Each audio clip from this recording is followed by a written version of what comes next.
حیوان انسان اور انسان روحانی یہ دونوں مل کر اب آدم بنے ہیں۔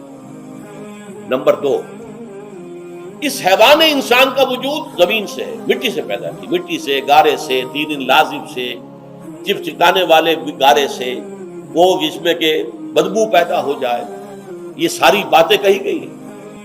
اور سائنس بھی کہتی ہے مٹی سے پیدا ہوئے، کیسے پیدا ہوئے اس میں اختلاف ہے، لیکن یہ کہ ہے مٹی ہماری اوریجن، قرآن بھی کہتا ہے اور سائنس بھی کہتی ہے۔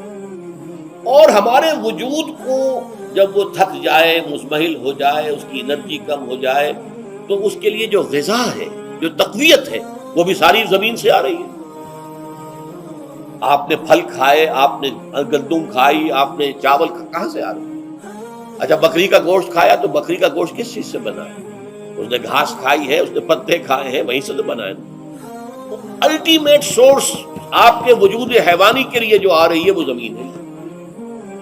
وجود روحانی کو بھی تقویت کی ضرورت ہے، وہ بھی مزمحل ہوتی ہے، کمزور ہو جاتی ہے، خاص طور پر جبکہ وجود حیوانی کا اس پر غلبہ ہو جائے، تب تو یوں سمجھیے کہ وہ بالکل بے ہوش ہو کر موت کے قریب پہنچ جاتی ہے۔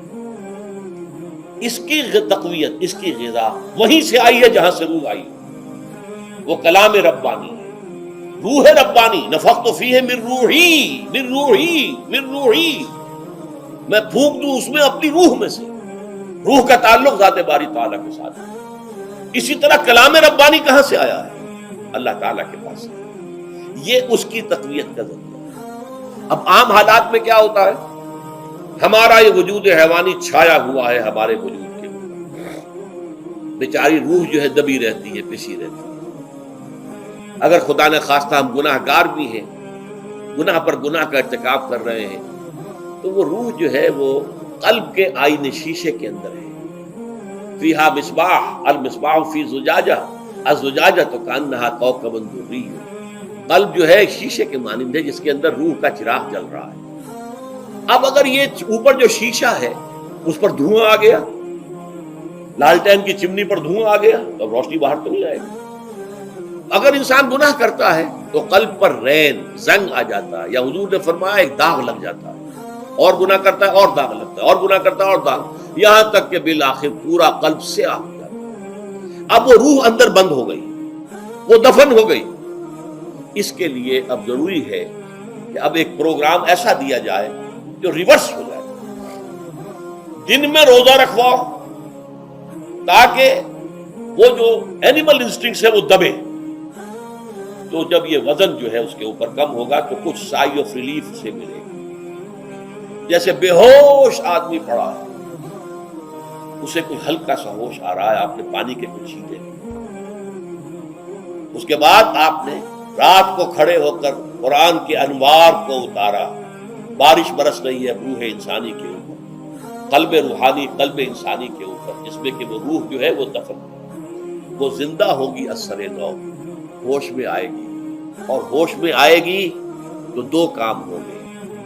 ایک تو اسے قرآن کی عظمت کا احساس ہوگا، یہ قرآن میری حیات تازہ کا ذریعہ بنا ہے، میں دب گئی تھی، میں پس گئی تھی، میں بے ہوش تھی، میں نیم مردہ تھی، اس قرآن کی بارش نے، یہ ترشح جو ہوا ہے مجھ پر، اس نے مجھے حیات تازہ عطا کی۔ یہ جو قدر کا احساس ہوگا قرآن کا، لعلکم تشکرون، تاکہ تم قرآن کی عظمت سے واقف ہو۔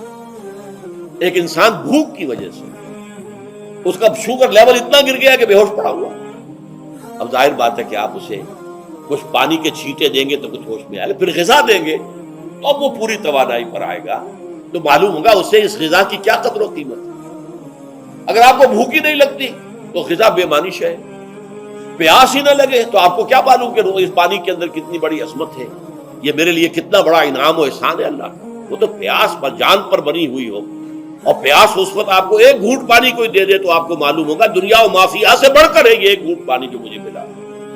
اسی طرح جب روح دبی ہوئی تھی حیوانی وجود کے بوجھ تلے، جبکہ وہ نیم خابیدہ یا نیم بے ہوش یا بالکل بے ہوش تھی، وہ دن میں تو روزہ رکھ کر اس پر سے حیوانی وجود کا وزن کم کیا گیا، اسے ایک ریلیف ملی۔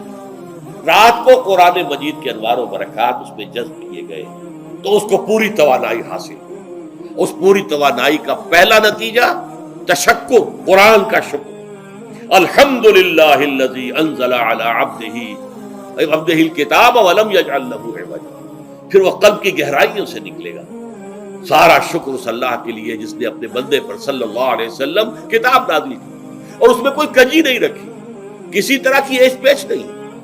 یا تبارک الذی نزل الفرقان علی عبدہ لیکون للعالمین نصیرا. بڑی بابرکت ہے وہ ذات جس نے اپنے بندے پر فرقان نازل فرمایا تاکہ وہ تمام جہان والوں کے لیے نذیر اور خبردار کرنے والا بن جائے. یہ قرآن کی عظمت کا احساس. اور ظاہر بات ہے جس قدر کسی نعمت کی قدر و قیمت کا احساس ہوگا اسی قدر تو آپ شکر ادا کریں گے.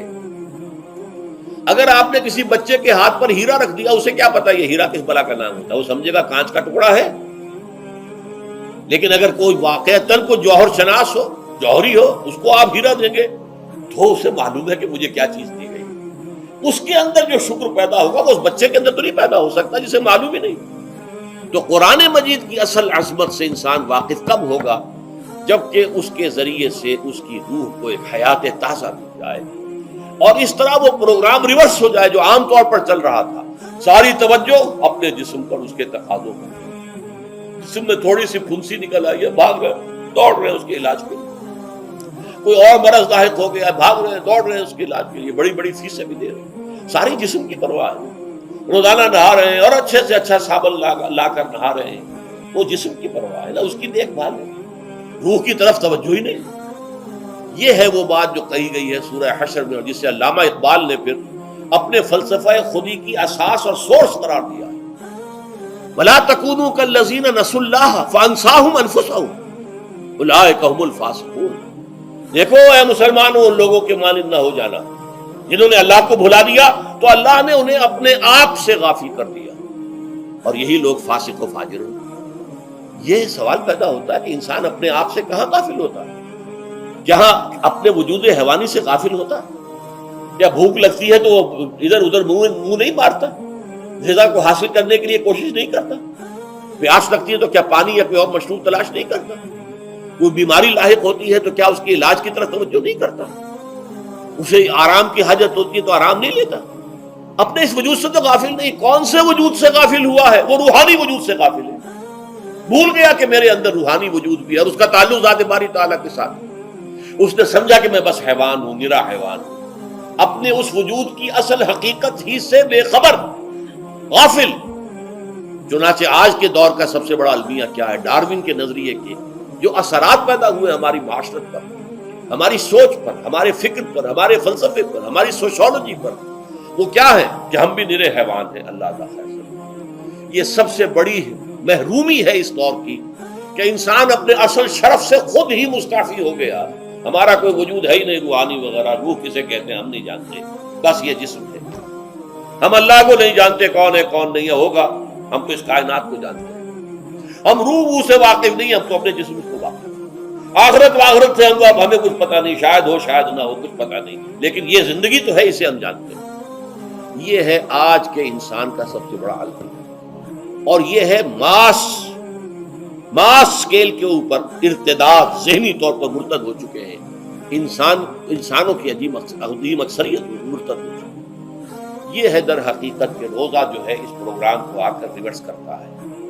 دن میں کھانے پینے، جنسی تقاضے پر پابندی، وہ وجود حیوانی کا وزن کچھ کم، روح جو دبی ہوئی تھی یا سسک رہی تھی یا بے ہوش تھی یا نیم مردہ تھی، اسے کچھ ریلیف ملا. اب اس کے اوپر قرآن مجید کے تیرے ضمیر پہ جب تک نہ ہو نزول کتاب، گرہ کشاہ نہ راضی نہ صاحب کشاف، ہمارے دلوں کے اوپر بارش ہو رہی ہو انوار قرآنی کی. وہ ظاہر بات ہے کہ بغیر سمجھے تو نہیں ہوگی بارش، وہ تو آپ کچھ سمجھ رہے ہوں گے تو بارش ہوگی.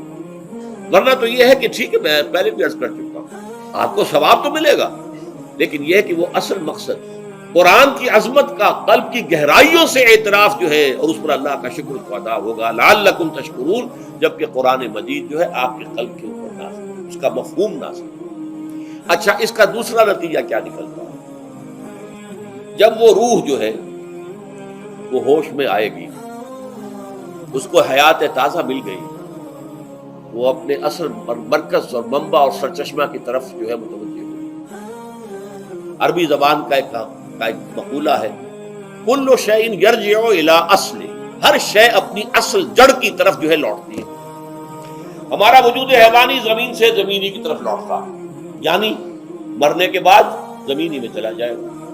اور نمبر دو، دنیا میں بھی زمینی خواہشات، زمینی تمنائیں، آرزویں وہ ہیں، وَلَٰكِنَّهُ أَخْلَدَ إِلَى الْأَرْضِ، جیسے کہ سورہ وہ کہا گیا ہے بلعام بن باعورہ کے بارے میں سورہ اعراف، وہ تو زمین ہی کی طرف دھنستا چلا گیا۔ ہماری روح کا منبع اور سرچشمہ ذات باری تعالیٰ ہے، وہ امر رب ہے، لہذا فوراً انسان اپنے رب کی طرف متوجہ ہو۔ یہ اللہ کی طرف متوجہ ہو جانا اور پھر اس سے ہم کلام ہونا اور اس سے دعا کرنا، یہ ہے روزے کا اصل مقصد۔ جب صیام اور قیام رمضان مبارک کا دوہرا پروگرام ہوگا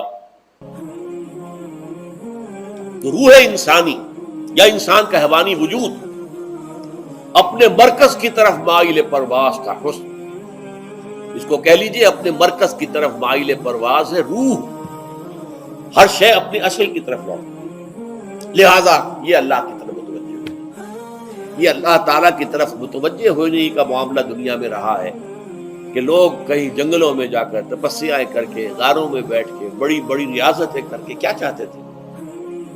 مجھ کو ہے تیری جستجو، مجھ کو تیری تلاش ہے، خالق میرے کہاں ہے تو، مجھ کو تیری تلاش ہے۔ روح انسانی چاہتی ہے اللہ کا تقرب، اللہ کے قریب ہونا، اللہ سے رشتہ استوار کرنا۔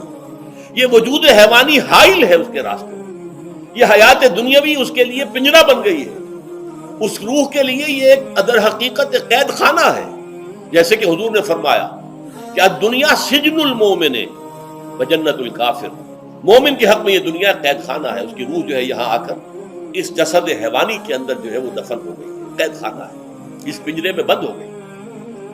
تو لیکن وہ کافر کے لیے یہی باغ و بہار ہے، یہی پر عیش کرنے ہیں، یہی پر مزے لوٹنے ہیں۔ تو اس سے در حقیقت ریلیف ملتا ہے تو انسان متوجہ ہوتا ہے اللہ کی